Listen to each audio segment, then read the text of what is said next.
নমস্কাৰ। এই খণ্ডত আপোনালোকলৈ কেইটামান গুৰুত্বপূৰ্ণ প্ৰশ্ন উত্তৰ লৈ আহিছোঁ। ইয়াত প্ৰথম প্ৰশ্নটো হৈছে বতাহৰ দিশ নিৰ্ণয় কৰা সঁজুলিবিধৰ নাম কি? ইয়াত 4টা অপশ্যন দিয়া আছে। অপশ্যন এ দিয়া আছে এনিমোমিটাৰ, অপশ্যন বি দিয়া আছে বেৰোমিটাৰ, অপশ্যন চি দিয়া আছে থাৰ্মোমিটাৰ, অপশ্যন ডি দিয়া আছে লেক্টোমিটাৰ।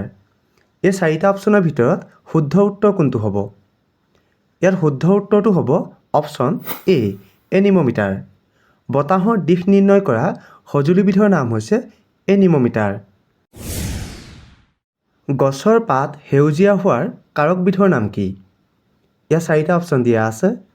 অপশ্যন এ দিয়া আছে লাইচোজম, অপশ্যন বি দিয়া আছে ৰাইবোজম, অপশ্যন চি দিয়া আছে ক্ল'ৰ'ফিল, অপশ্যন ডি দিয়া আছে নিউক্লিয়াছ। এই 4টা অপশ্যনৰ ভিতৰত শুদ্ধ উত্তৰ কোনটো হ'ব? ইয়াত শুদ্ধ উত্তৰটো হ'ব অপশ্যন চি ক্ল'ৰ'ফিল। গছৰ পাত সেউজীয়া হোৱাৰ কাৰকবিধৰ নাম হৈছে ক্ল'ৰ'ফিল। তলত উল্লেখ কৰা কোনগৰাকীয়ে পোহৰৰ তৰংগ তত্ত্ব আগবঢ়াইছিল? ইয়াত 4টা অপশ্যন দিয়া আছে। অপশ্যন এ দিয়া আছে জৰ্জ ষ্টিফেনছন, অপশ্যন বি দিয়া আছে খ্ৰীষ্টিয়ান হাইজেন, অপশ্যন চি দিয়া আছে কেৰলাছ লিনিয়াছ, অপশ্যন ডি দিয়া আছে ৰবাৰ্ট ব্ৰাউন। এই 4টা অপশ্যনৰ ভিতৰত শুদ্ধ উত্তৰ কোনটো হ'ব? ইয়াতে শুদ্ধ উত্তৰটো হ'ব অপশ্যন বি খ্ৰীষ্টিয়ান হাইজেন।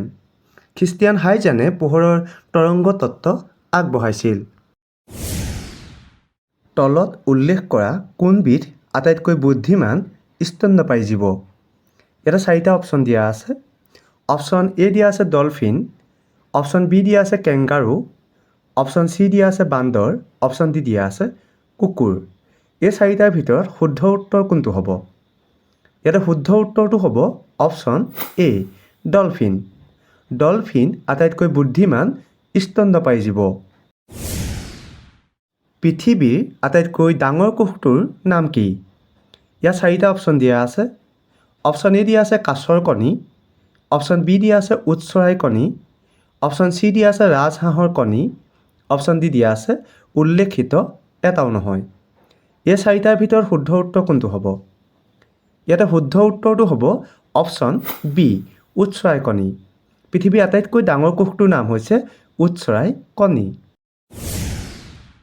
তলৰ কোনগৰাকীয়ে পোনপ্ৰথমবাৰৰ বাবে ভেকচিন উদ্ভাৱন কৰিছিল? ইয়াতে 4টা অপশ্যন দিয়া আছে। অপশ্যন এ দিয়া আছে জৰ্জ ষ্টিফেনছন, অপশ্যন বি দিয়া আছে ৰবাৰ্ট হুক, অপশ্যন চি দিয়া আছে উইলিয়াম মাৰ্ডক, অপশ্যন ডি দিয়া আছে এডৱাৰ্ড জেনাৰ। এই 4জনৰ ভিতৰত শুদ্ধ উত্তৰ কোনটো হ'ব? ইয়াত শুদ্ধ উত্তৰটো হ'ব option D Edward Jenner. Doctor Edward জেনাৰে পোনপ্ৰথমবাৰৰ বাবে ভেকচিন উদ্ভাৱন কৰিছিল। মানৱ দেহৰ আটাইতকৈ ক্ষুদ্ৰ হাড়ডাল ক'ত থাকে? ইয়াতে 4টা অপশ্যন দিয়া আছে। অপশ্যন এ দিয়া আছে উৰুত, অপশ্যন বি দিয়া আছে নাকত, অপশ্যন চি দিয়া আছে কাণত আৰু অপশ্যন ডি দিয়া আছে হাতত। এই 4টা অপশ্যনৰ ভিতৰত শুদ্ধ উত্তৰ কোনটো হ'ব? ইয়াতে শুদ্ধ উত্তৰটো হ'ব অপশ্যন চি কাণত। মানৱ দেহৰ আটাইতকৈ ক্ষুদ্ৰ হাড়ডাল কাণত থাকে। তলত উল্লেখ কৰা কোনটো নৱীকৰণ শক্তিৰ উৎস নহয়?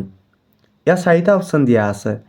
অপশ্যন এ দিয়া আছে জীৱাশ্ম ইন্ধন, অপশ্যন বি দিয়া আছে বায়ু, অপশ্যন চি দিয়া আছে পানী, অপশ্যন ডি দিয়া আছে সূৰ্য। এই 4টাৰ ভিতৰত শুদ্ধ উত্তৰ কোনটো হ'ব?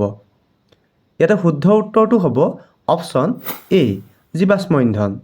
জীৱাশ্ম ইন্ধন নৱীকৰণ শক্তিৰ উৎস নহয়। তলৰ কোনগৰাকীয়ে পোহৰৰ বিদ্যুৎ চুম্বকীয় তত্ত্ব আৱিষ্কাৰ কৰিছিল? ইয়াতে 4টা অপশ্যন দিয়া আছে।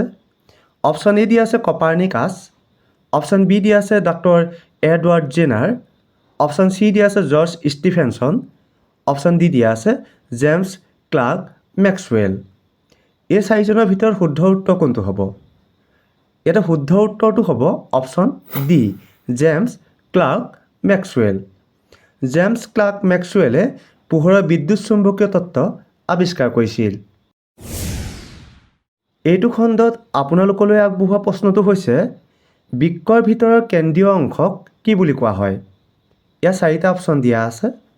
অপশ্যন এ দিয়া আছে স্নায়ু কোষ, অপশ্যন বি দিয়া আছে প্লাজমা, অপশ্যন চি দিয়া আছে মেডুলা, অপশ্যন ডি দিয়া আছে উল্লেখিত এটাও নহয়। এই চাৰিটাৰ ভিতৰত শুদ্ধ উত্তৰ কোনটো হ'ব আপোনালোকে কমেণ্ট কৰি জনাব। আৰু যিসকলে ভিডিঅ'টো চাই ভাল লাগিলে আগলৈ শ্বেয়াৰ কৰি দিব। ধন্যবাদ।